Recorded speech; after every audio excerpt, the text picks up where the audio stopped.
How are you? Good. How are you? Doing fantastic, thank you. Okay. So what's going on today? Did you have a good day? Yeah. We're still working remotely from home. Yeah. So, Yeah, well, I've been working. So please, if you can just, as Spencer told, if you can go and pin his picture.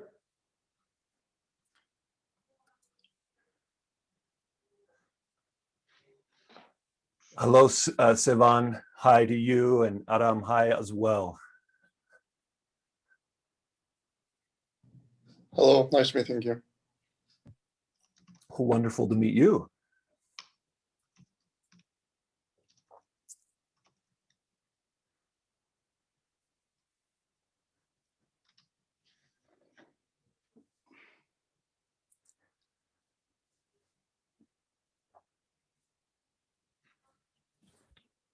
Well, I was loving the history story, Tomas.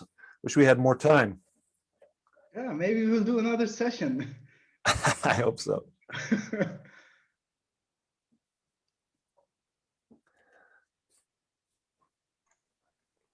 Well, Armenian history needs a lot of sessions. It's rich.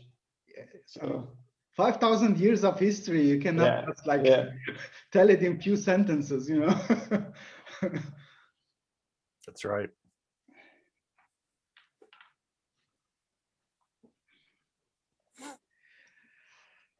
Okay, maybe I'll start in the meantime because I need about 5-6 minutes to do some basic introduction to PMI and PMI Armenia. So maybe during this time, people will join in. All right. So I guess you can see my screen. Okay, ladies and gentlemen, thank you for joining for our today's webinar. So the agenda for today is like I'm gonna do some basic welcome message and do some introduction of PMI and PMI Armenia. It's gonna be very short. Then we'll go to our today's guest speaker, Spencer Horn, with a very interesting subject, the neuroscience of leadership, lead with impact.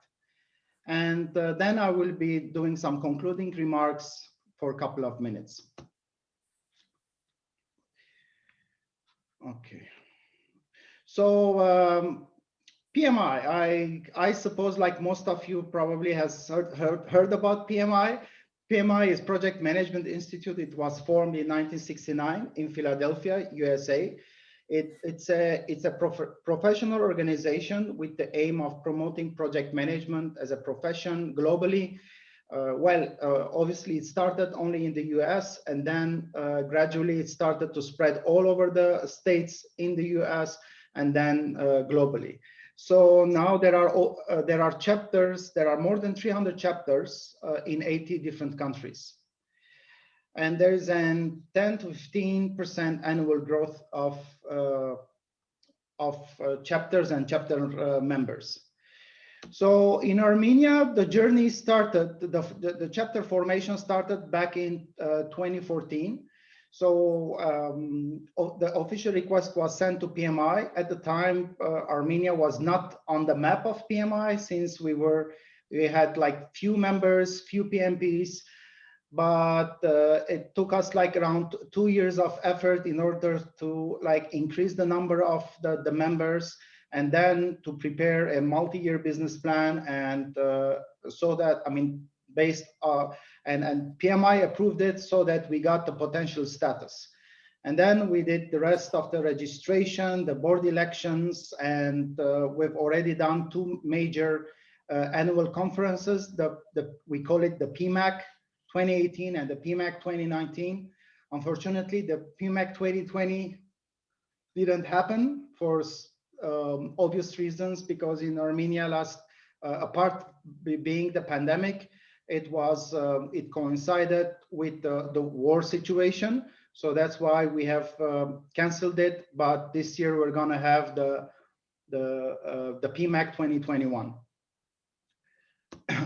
So what's the vision and mission of PMI Armenia? Our vision is to be recognized as a top professional organization and resource of choice of project management in Armenia. And in order to reach our vision, so our mission is to support the development and the growth and development of project management practitioners, as well as building awareness of the project management discipline and its critical role in businesses and organization success. While it's, as you can see, it's not an easy mission, especially in a country where project management as a profession didn't exist historically, and for companies to understand the importance of project management, it really takes time. And one thing I really want to emphasize is the word discipline. So, you know, many companies, they claim that they have project managers, they do project management processes. Sorry, can you mute? Yeah.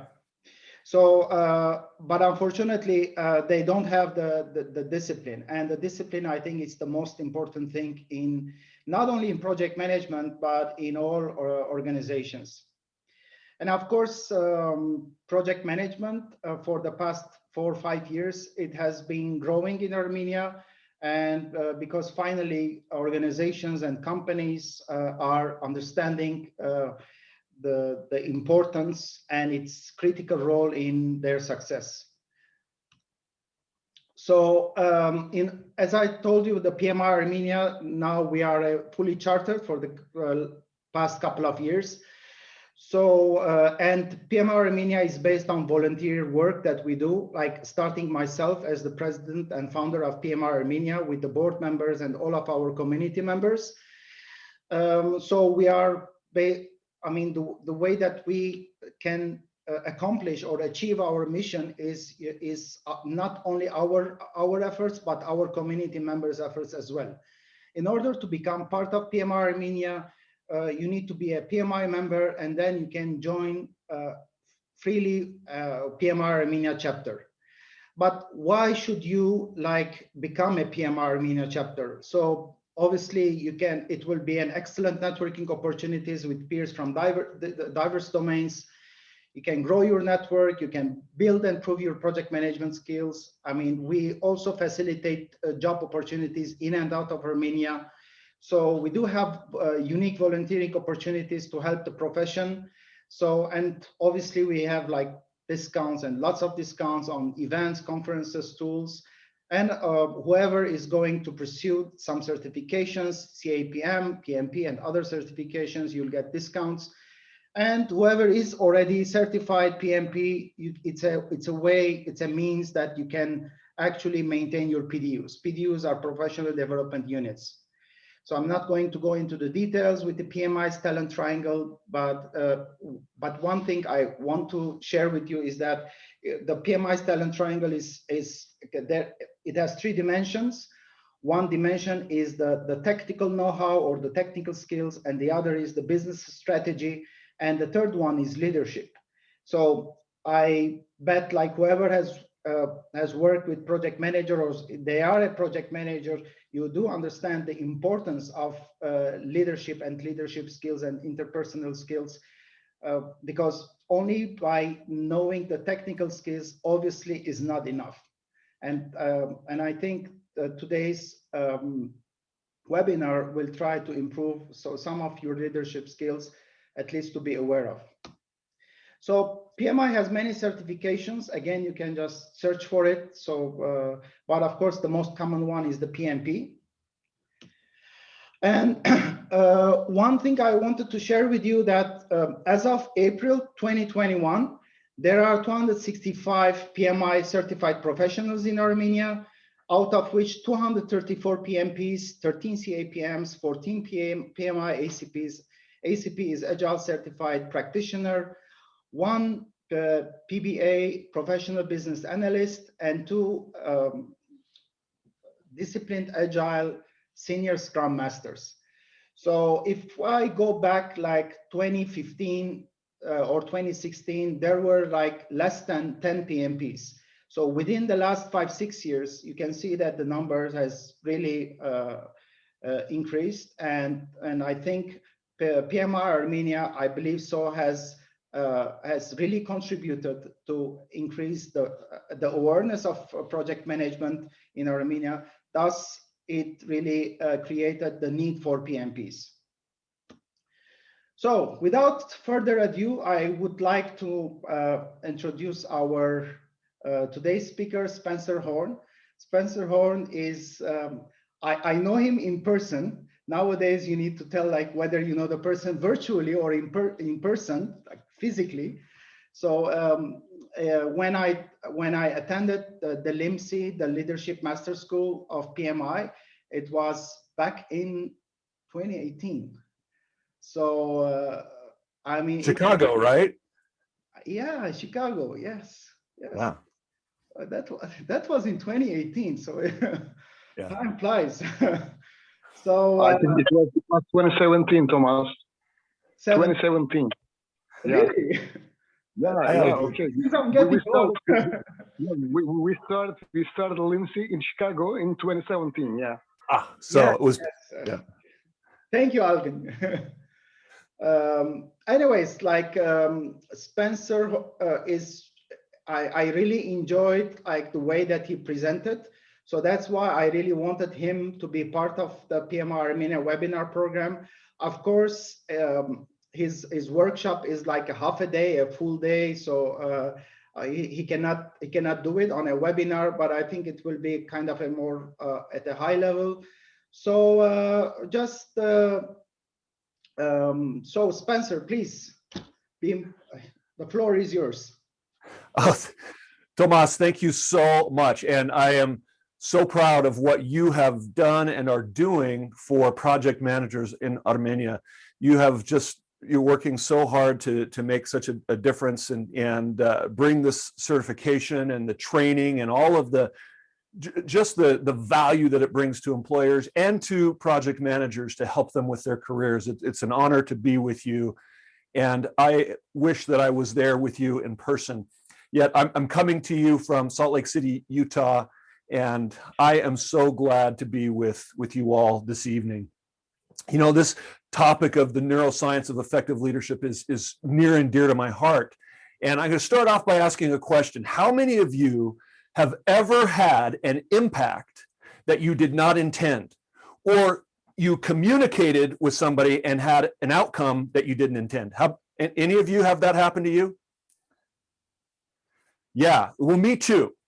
And so the neuroscience of effective leadership is about matching your good intentions with your impact so that you can be the leader that your project teams deserve, that your teams deserve. And I became interested in this topic, emotional intelligence, the neuroscience of leadership, because I wanted to understand how I could be more effective at creating positive relationships, not only in my business, but in my personal life. I wanted to understand the ways that I was sabotaging my own success, because I was so proud of the fact that I'm goal-oriented and really good at getting things done. However, none of us can get everything we need to have done by ourselves. We need teams. We need teams in our families, in our communities, in our churches, in our synagogues, in our mosques. We need teams in our businesses. And for as far as I can tell, the only purpose or reason to have a team is to produce results. Can anybody think of another reason to have a team? Whatever those results are, a team exists to produce results. And the best teams are able to produce results at a high level sustainably, not 1 month, not 1 week, not 1 year, but year after year after year. And in order to have that sustainable high performance, there has to be conditions on the team. And those conditions or culture of the team have to do with how positive it is. And that comes from you as a leader. I don't care where you are in your organization. Leadership has nothing to do with title. As a project manager, you are bringing different people together. And so leadership is so important and has nothing to do with your title, but your influence, your impact, and creating the conditions on the team that allow it to perform at a high level. I want to share with you some what I mean by this. So when you lead with impact, I want you to think about the different dynamics and look at this graph. And the horizontal plane is about productivity. So the left of that is low productivity and the right of that is high productivity.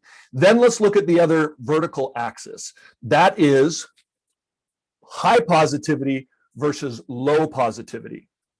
So think about a team for just a moment that is low positivity but highly productive. What is that like down here? What is it like to be on a team that is all about getting results no matter what the cost? Can you sustain that? No, you can't sustain it because people get burned out. They're guarded. They're looking over their shoulder because it's a culture that's just about, we're a meritocracy. We get things done, which is great if you have a project-driven deadline or you have a challenging situation or merger acquisition, or you're implementing new software, a new program. There are times when you have to just grind it out, but you can't sustain it long term.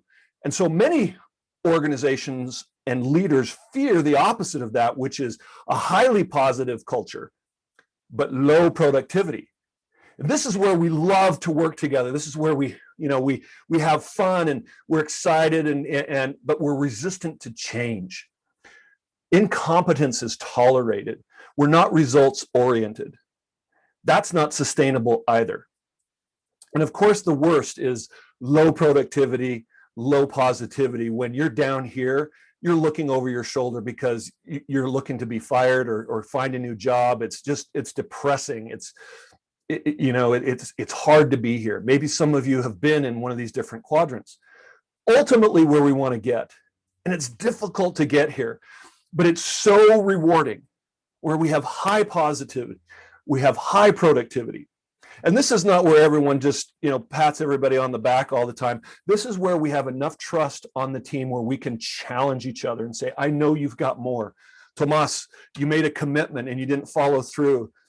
The team is depending on you now. What can I do to help you? But let's get this going. We're goal oriented, we're outcome oriented, and at the same time, we care about each other. That requires leadership. The best teams are sustainable because there's a psychologist in Seattle, Washington, in the United States, who has studied what makes relationships sustainable for almost 30 years. And in his research, he says you have to have at least 5 positive to every 1 negative interaction just to maintain the relationship. And this is true whether those relationships are romantic or professional. But he was able to observe couples in a marriage relationship within an hour and keep track of all the positive and all the negative. If they rolled their eyes, if they made a face, if they did something, and he would put a ledger if that was a negative interaction or a positive interaction. And if they had less than 5 to 1, he could tell that they would with 98% accuracy that they would be divorced. And he got it to where in 15 minutes he could tell if a couple was going to stay together or not with 90% accuracy, just by how positive to negative their interactions were. And the same is true in business. I want you to think about what it's like at your work. How this is not just about, oh, everything's great, you're fantastic, but it is about how we talk to each other. It's about what are the conditions we create on the team. And we're going to talk about why that's so difficult. Think about what we do for a living. As project managers, what do we focus on? We focus on, we have time deadlines. So we have scope and time deadlines. We have budget restraints. We have to look at risk. We have to think of all the bad things that can happen. Now, what happens if that becomes a habit in our life? We think of all the worst that can happen. We prepare for it.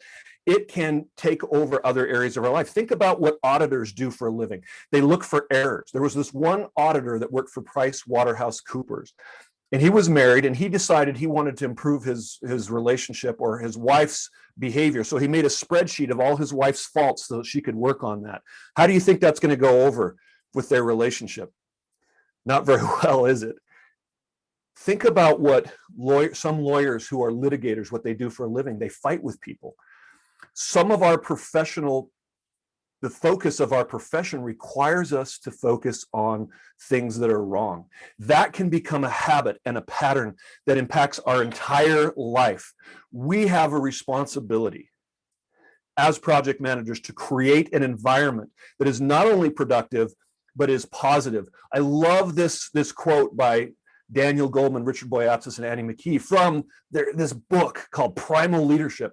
Our job as leaders is really to create this reservoir of positivity that allows the best to come out in people. And so at its root, the fundamental job of that we have as leaders is emotional. We get to create an environment where results are sustained because of that environment that we create. But as I said, it's difficult because of pressure. When we're under pressure, it is hard to stay positive. How many of you are under pressure? I'd like to put it in the chat. What's causing pressure for you right now? It could be that, you know, maybe you have a deadline, or there was a change order, or maybe the budget changed. Maybe you're new in a role.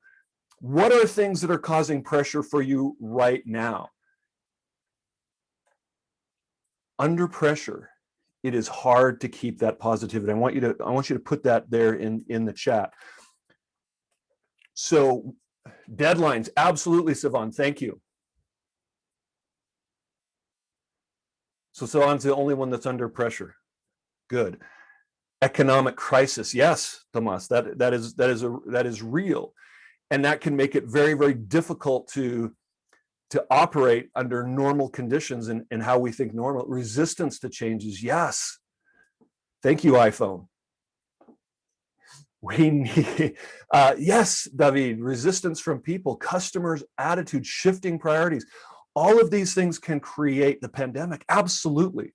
So what's the solution to all these problems? You know, is it a better prime minister in Armenia? As we heard, he resigned, and so we have new votes. Is it his fault, or whose fault is it? Is it it's the Americans' fault? Is it somebody else? We always can point the finger. Maybe it's our significant other's fault, we think. But in my opinion, the solution, it's not everything, but it's a huge part of the solution, is understanding that part of the problem is that you and I are part of the problem. And so when we work on ourselves, why we come to these meetings is when we improve our emotional intelligence, our leadership ability, we will be able to handle some of these challenges better. We will be able to respond in a way that maintains that positive environment. When we understand that there's a connection between how we think and the results that we experience, that's what emotional intelligence is. Then we are going to start to see positive and sustainable results. I want to show you the relationship between our thinking and our results. So what I'd like you to do now is I'd like you to take out a piece of paper, and I'm going to show you a little video. I'm going to need to change my sound input. I want you to tell me if you can hear this. Okay, should be, yes. Okay, good. So what we're going to do is I'm going to have you count the number of times that these girls in green jump a jump rope. Okay, so you have to just stay in the game because I'm going to ask you to put it in the chat. So count that. The video will explain what I'm asking you to do, but I need you to stay in the game, do the best that you can, because I want everybody to put in the chat how many times and there's two of them, so you have to count both of them, all right? So this is what it's going to look like. And Tomas, will you tell me, give me the thumbs up if you can hear this, all right? And here we go. Today we're going to play a game specifically designed to test your spatial awareness. Meet the Brain Games Double Dutch team.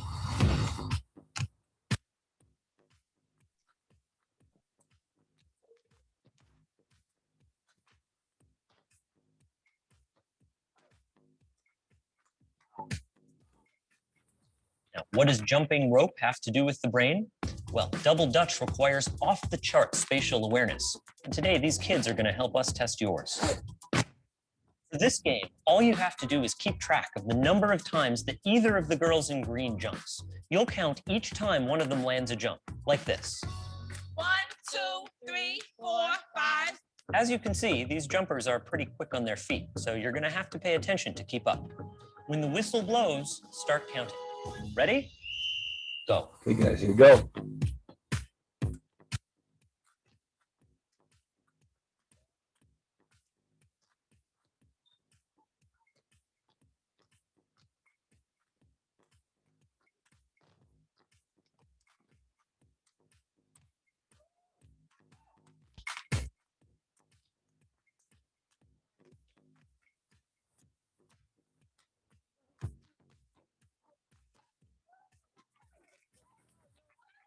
All right, so now I want you to put in the chat how many times the girls in green jump the rope. Go ahead, put your answers in the chat now. 34, 40, 32, 11, 33, 36, 41. Aram says 37. Excellent. We've got Costas, 33, Serge, 35, Liama, 38. Inattentional blindness, Krikor, wonderful. And Projects says 33. So great. Hasmik, 38. Nairi, sorry, I got that wrong again. In Montreal, 28.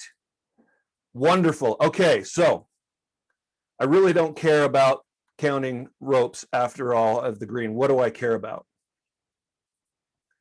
So Krikor is clever, and he said the chicken. How many of you saw the chicken in the video?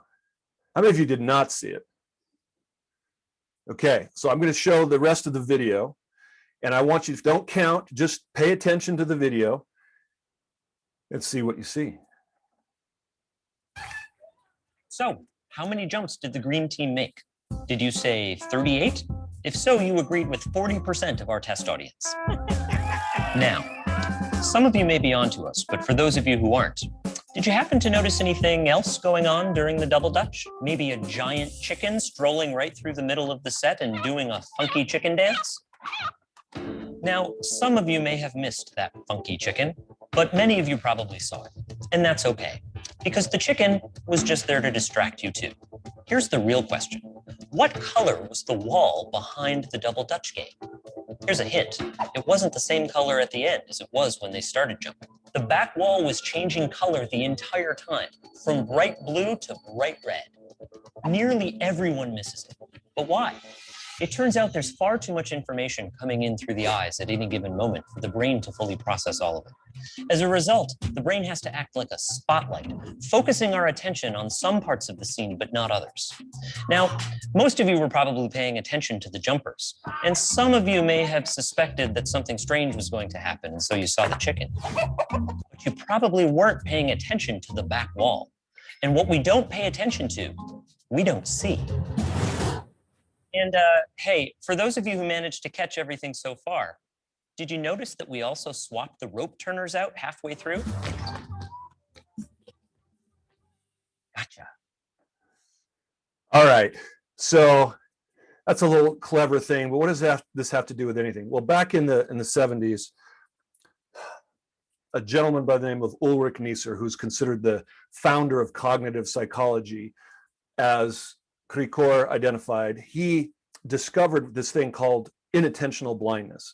And they did all kinds of research. And then in the 90s, two Harvard researchers, Daniel Simmons and Christopher Chabris, you may remember the gorilla videos where you have these people bouncing balls. Most people have seen them. And you have to count the bounces and passes, and a guy in a gorilla suit walks through the middle.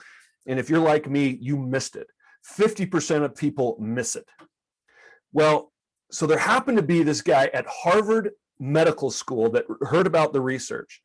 And he's in charge of all the basically the radiologists, right? And so what do radiologists do? They look at MRIs, they look at X-rays, they look for abnormalities and anomalies. And so he says, I wonder if we could take a look at our radiologists at the Harvard Medical School who are so expert at finding anomalies, if they would miss the gorilla. And so what he did is he took an MRI cross-section of a lung, and if you look at the right side at the top, look closely, you can see it. He superimposed the image of a gorilla. And it's about the size of a matchbox. And so what I'd like for you to tell me is what percentage of the radiologists do you think would miss Out of 100%, what percentage of radiologists would miss that gorilla? Go ahead and put your chat what you think.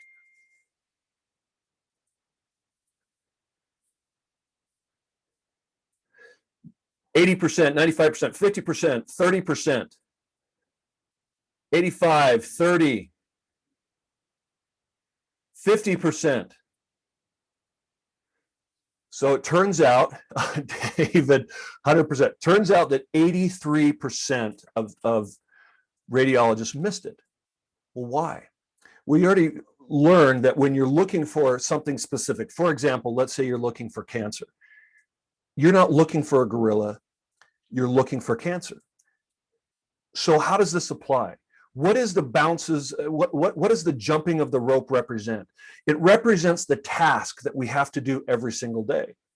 What is the chicken and the background and all those other things, what does that represent? It represents change. It represents the economy. It represents the difficulties that we have to pay attention to. But sometimes we get so focused on a task that we literally become blind to other things. Our brains just work that way.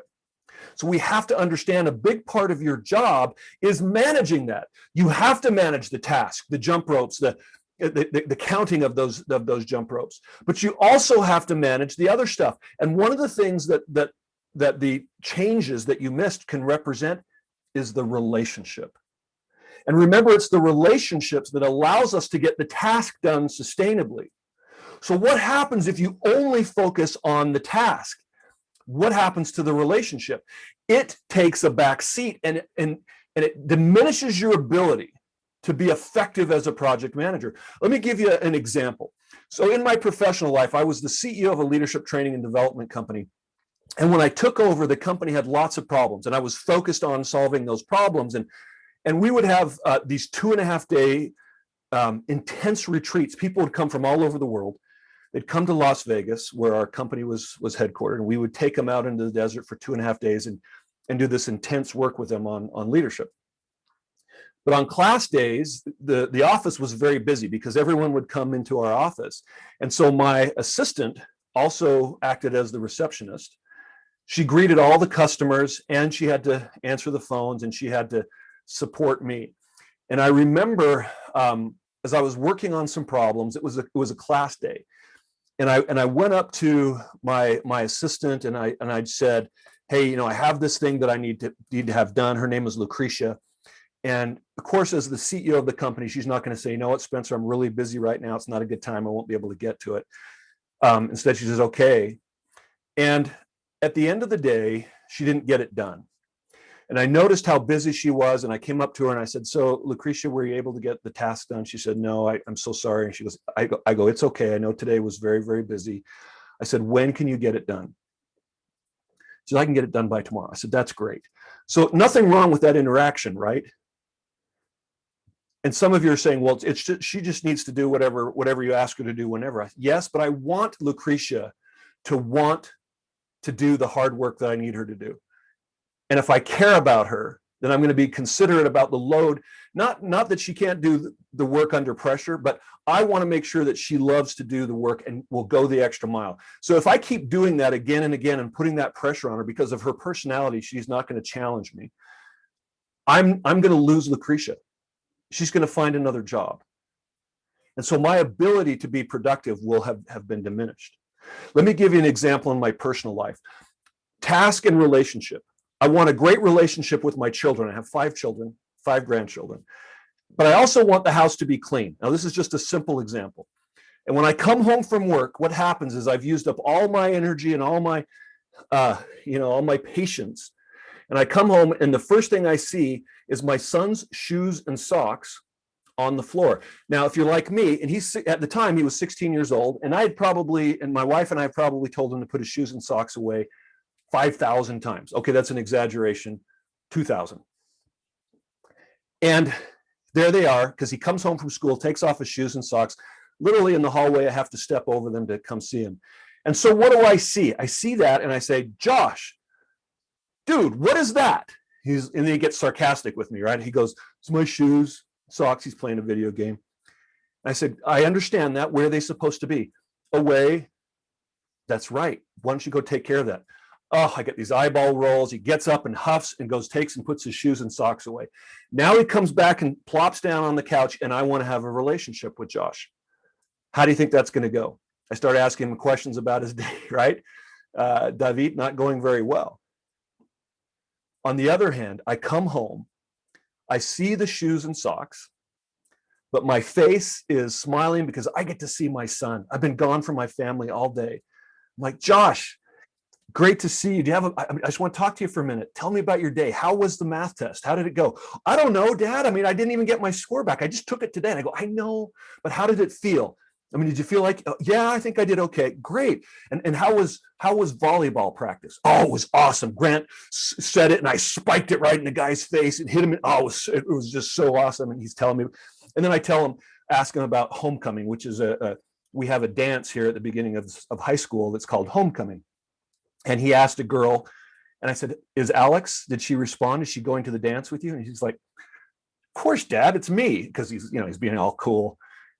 So we have a conversation as father and son to build our relationship because I love him.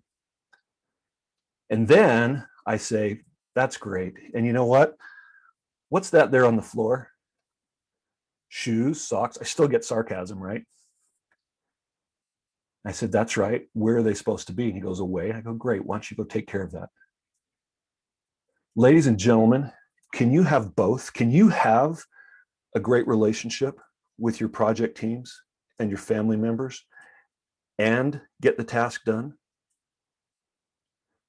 The fundamental task of leadership is for you to be able to do both. You see, one of the other problems that we have as leaders is that we judge the world by a double standard. How many of you have good intentions? Put it in the chat or raise your hand if you say you have good intentions. I want to see that right now.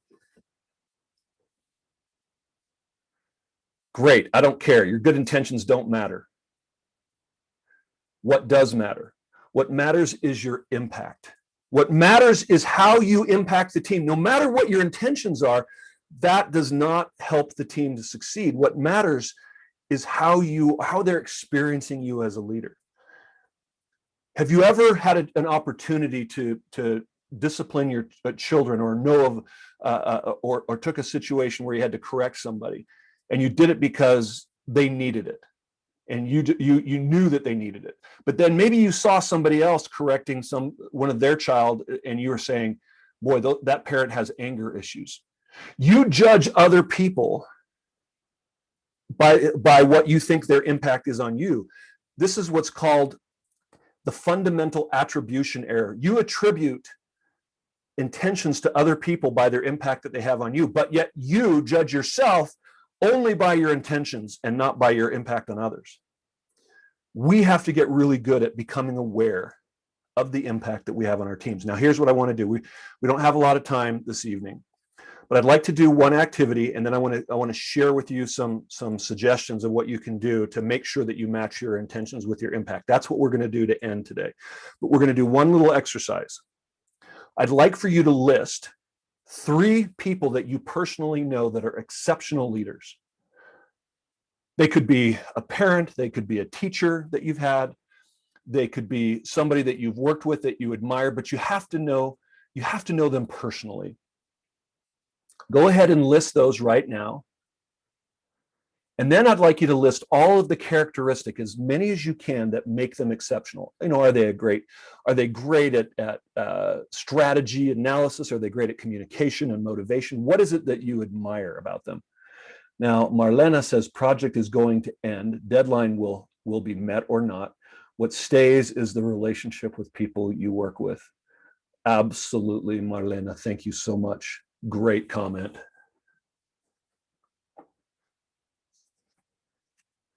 I love it when you guys make comments. I love it if you have questions, go ahead and put that in at any time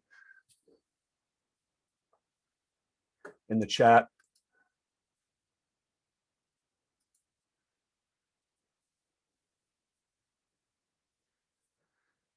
Okay, I'm going to give you about 30 seconds more. Just write as many of those characteristics as you possibly can.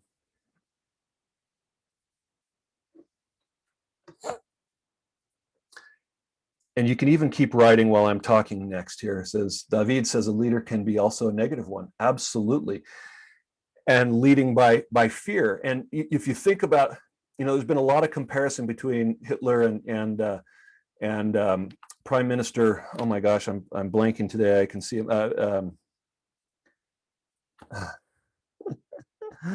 The English Prime Minister. Why can I not think of?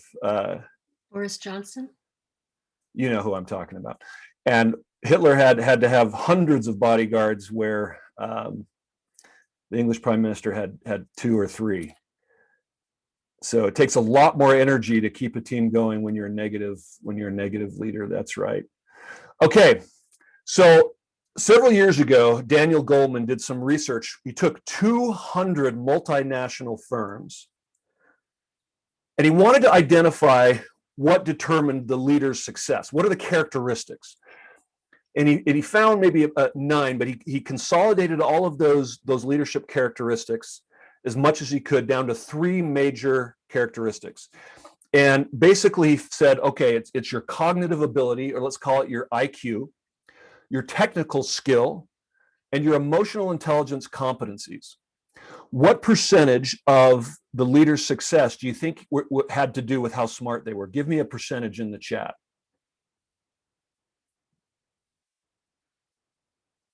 So cognitive abilities, 30%. Thank you, Aram. 40%, 20%, Marlena. Thank you. Anybody else? 10%, David. Yeah, Panos, 20%. Great. Savan, 30%. Great. It was actually 8 to 9% of their success had to do with their cognitive abilities, how smart they are. What about your technical skills? 8 to 9%. So what about emotional intelligence competencies? Well, it's more than twice those two combined. So as an indicator of success, because remember, there's lots of other things included in these 3 main buckets. As an indicator of success, it is the single largest determinant of your success. Now, don't get me wrong. What gets you in the door? You have to have a PMP. You have to have the technical skills to be a project manager. You just don't have the ability. But as you grow within an organization, the higher you go within an organization, the less actual work you're doing and the more influence you're doing of people doing the work. And so the more leadership and emotional intelligence matters. Can somebody translate David's comments? I'd love to know. Go ahead. Thank you for your comments. I love that. Is such a beautiful. I love that font, that type, Armenian. So the challenge that we have is no secret. Okay, is when you start a job, it's all about your technical skills. That's what gets you in the door.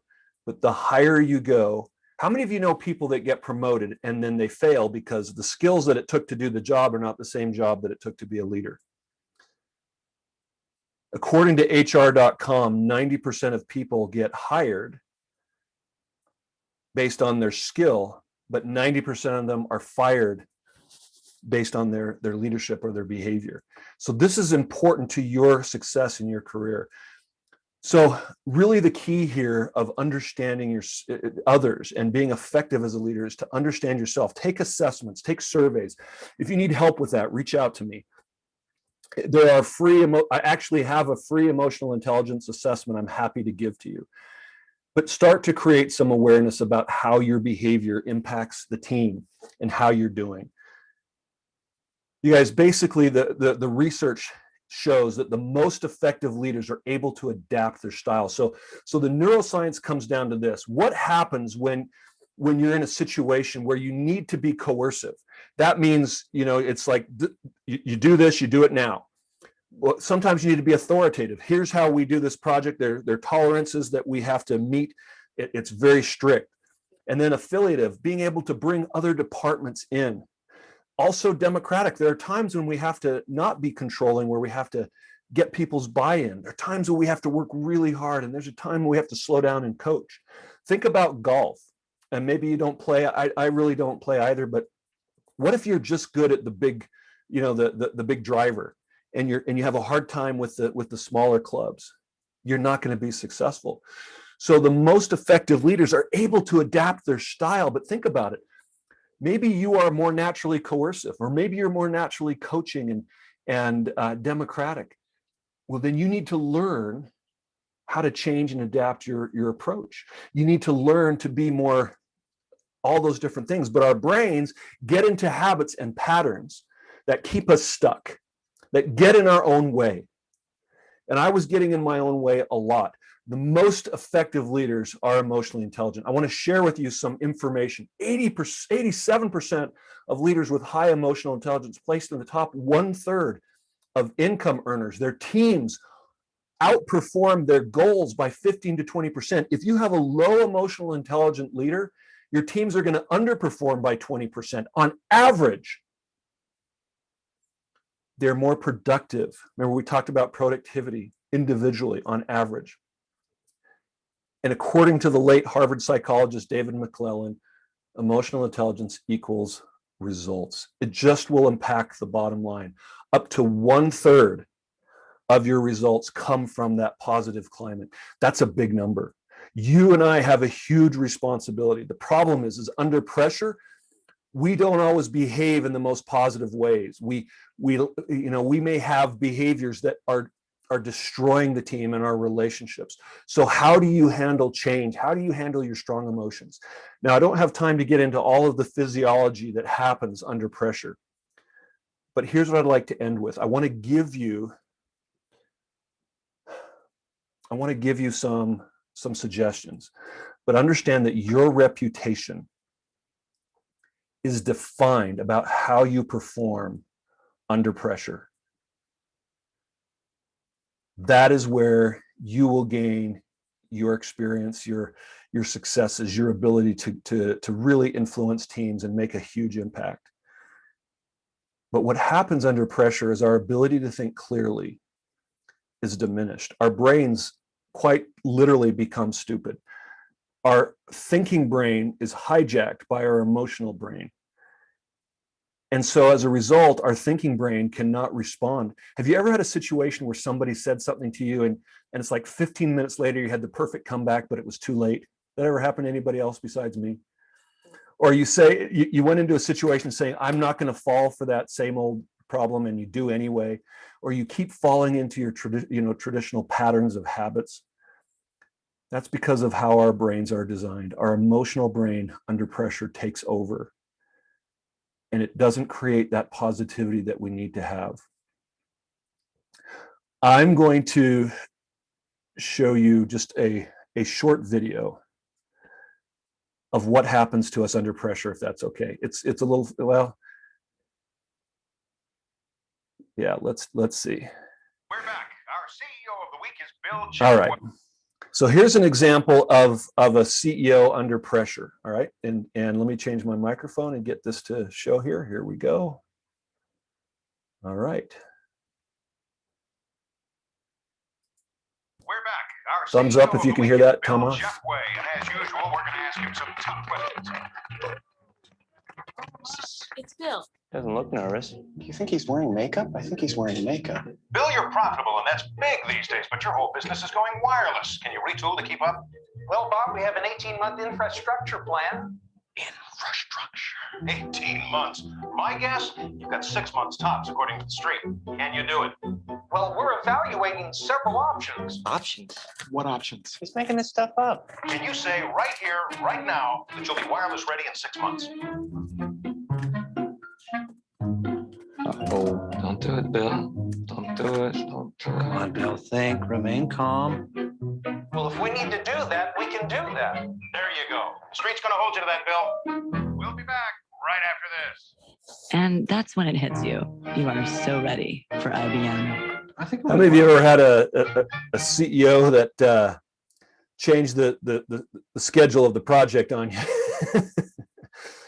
So that's an example. This was not a full-on hijack, but this CEO was under pressure because he's on national television. He's got an aggressive reporter, and then all the employees and the managers and the project managers also under pressure.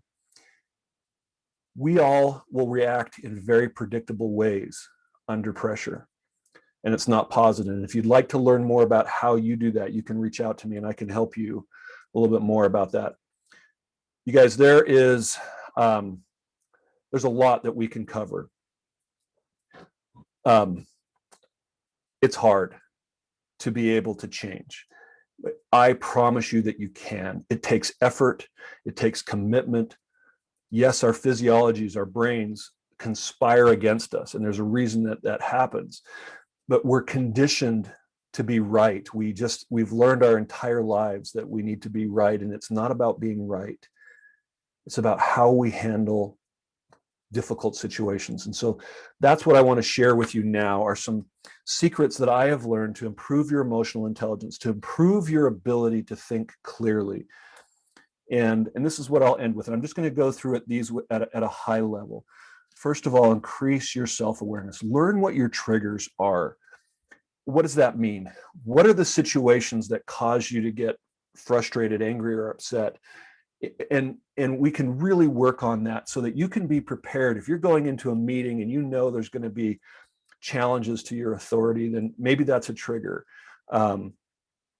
But identify that so you can be prepared. What are the physical manifestations of an emotional hijack? Some of you may get a dry mouth, or you get tense in your shoulder, you make butterflies in your stomach. But learn what those are so that you can understand that what's happening to you physiologically. Know what your behavioral tendencies are. That's where a behavioral assessment can be very, very helpful. Ask for feedback. If you're running meetings or working with project teams, find somebody on the team that you trust to give you feedback about, how did it go? How did I do? What could I have done better? Know what your motivators are. Do you remember my story of my son with Joshua with the shoes and the socks? It's hard for me to admit, but part of my personality is about being in control. And so when I understand that my behavior is about controlling my son, that's not very healthy or positive for relationships. I had to learn how to let that go and learn to just let him step up and learn to take care. Now he does a great job, keeps his room clean. He's 22 years old. He's responsible. It just took a long time. But I had to understand my motivators and how that was causing me to behave in ways that wasn't positive. Observe others, watch movies and see what works and what doesn't work. Those are some ways to really improve. Practice listening. Slow down, be accessible. When somebody comes into your office or comes to you, don't do all the talking. If you're leading a meeting as a project manager, don't take notes. Have somebody else take the notes. Why? Because you need to be present to understand how you're impacting the team and how they're responding to you.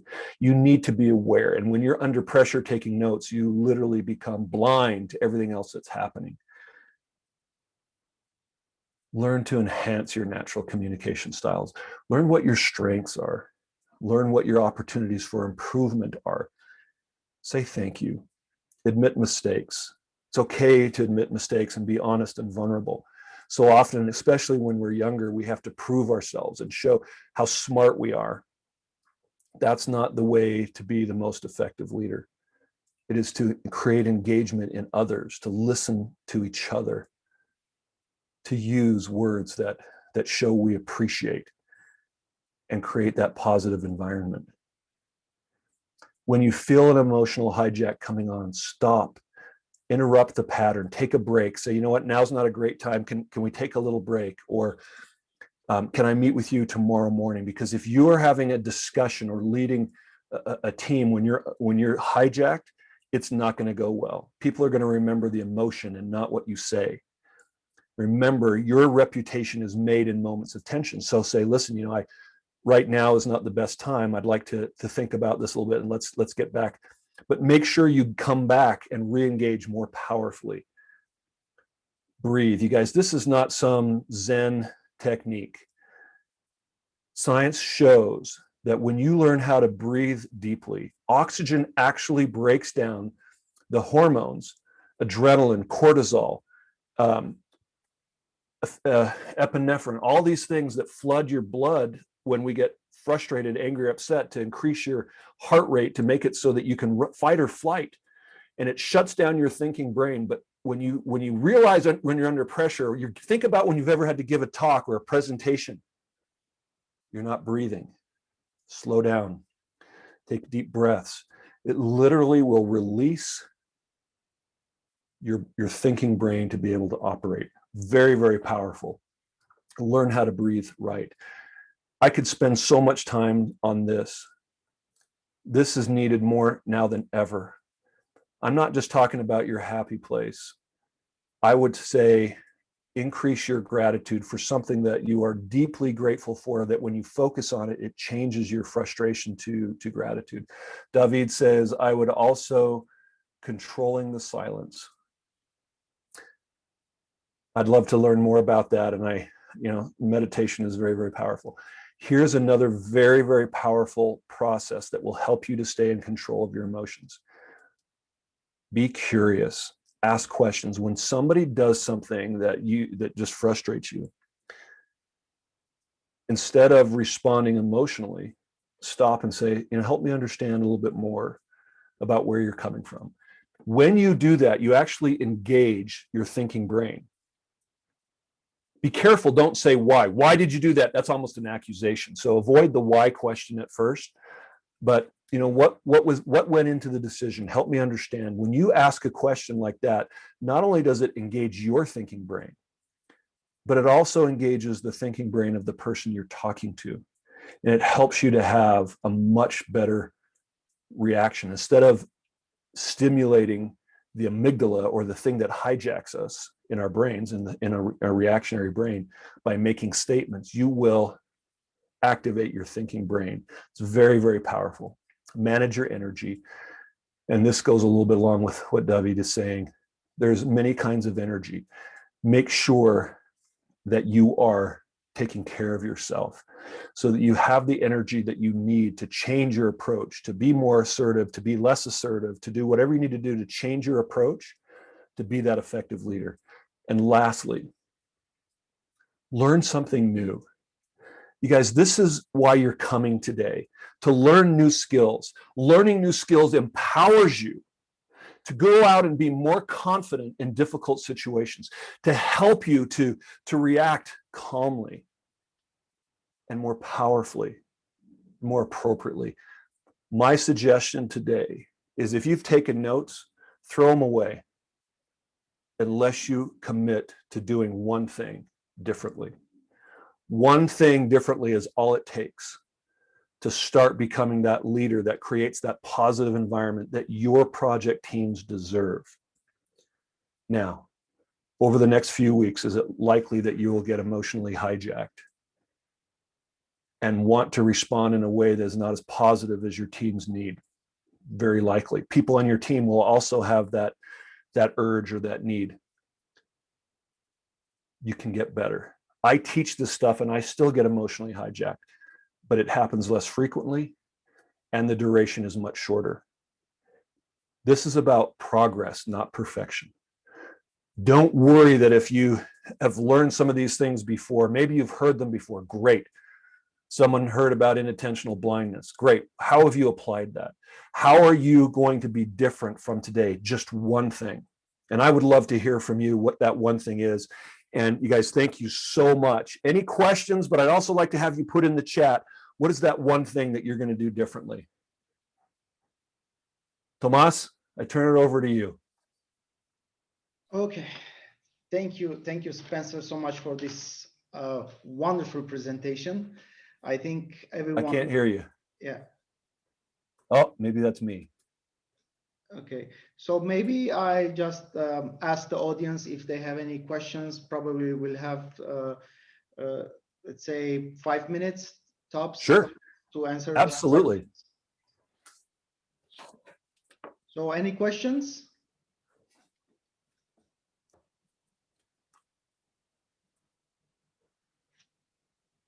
Hasmik is going to breathe deeply. David is going to listen more. Any suggestions about remote leadership? Absolutely.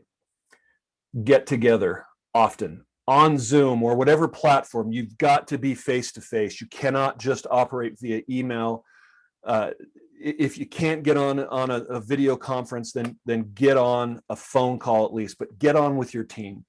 It's so powerful that you're face to face. Get so you can see everybody's faces in the gallery view, and have a great conversation. Have coffee together, have lunch together, find times. You know, right now we're taking advantage of this time to be by ourselves, but relationships take time.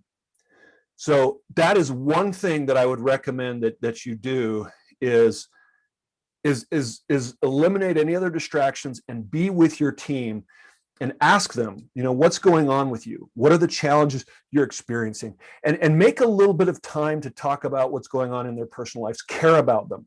So often we want to separate our personal life with our professional life. And I'm not talking about getting too personal, but you know what? Care about your people. And that will make a huge difference no matter where you are. Here I am across the world, and I love being with you. I just love it. And I can see how much you care, and that can only happen when we're face to face. How to come over with toxic people? You know what? There's some great information about how to handle difficult people, and there's a couple of things that you can do. First of all, try to see them as, this is going to sound strange, but try to see them as a small child. I mean, people are not doing things to you on purpose. They don't come into your life to make your life miserable. Who are we mostly caring about? We're caring about ourselves. I'm worried about me more than I am other people, which is not a great leadership quality, but most, and I'm saying that's what most of us are doing. So understand that people aren't trying to make your life miserable, but when you can have a little bit of empathy, and there's a thing called cognitive empathy. Cognitive empathy is understanding where other people are coming from. Why are they acting the way they're acting? What's causing them to act in those toxic ways? And it will allow you to be, I'm not saying that you should make allowances. Oh my gosh, Kostas, I have to go. I have to meet with Dimitris. Kostas, are you still there? I'm here. Yes. Would you send him a message that I'll be with him in just a second? Yes, I will do that. Yes. I am so sorry. Forgive me. I went so long today, Okay. and I totally went short, Tomas. These are great questions.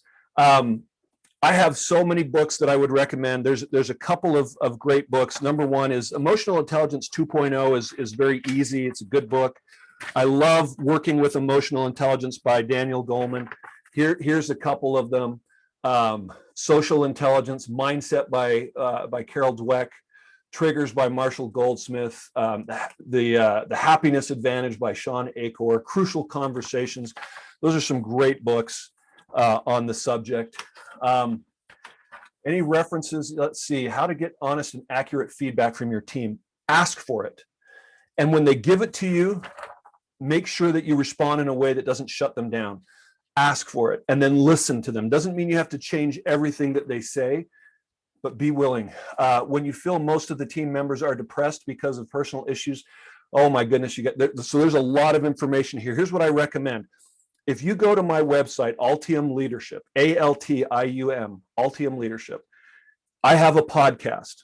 People listen to it from all over the world. It's all free information. There's some great things for you there that will answer some of your questions. Like we just did one on conflict, how to have productive conflict. I am so grateful to be with you. And sorry that I went long, Tomas. I hope you guys don't mind this evening. I know it's late.